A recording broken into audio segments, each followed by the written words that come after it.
What is pseudocode? Pseudocode is a way to describe algorithms using simplified, human-readable instructions. It isn't tied to any specific programming language, making it easy to read and write. By focusing on the logic and steps rather than syntax, pseudocode helps programmers plan solutions, communicate ideas, and avoid errors before writing actual code. Why use pseudocode?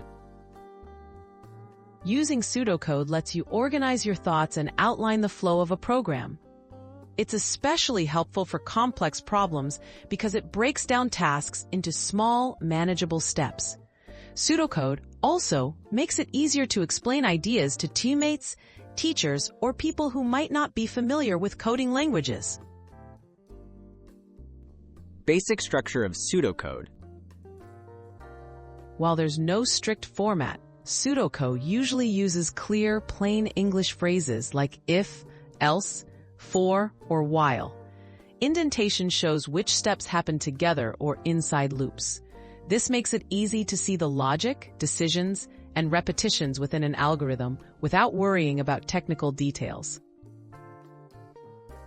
Example: sorting a list. Here's a simple pseudocode for sorting a list. Begin. For each item in the list, if the current item is greater than the next item, swap them. End if. End for. This structure is easy to follow and captures the steps needed without specific code. From pseudocode to code. Once your pseudocode outlines the logic clearly, converting it to an actual programming language is much easier. Many programmers start problem-solving with pseudocode to ensure their ideas are solid. By focusing first on the algorithm, you reduce mistakes and speed up the coding process.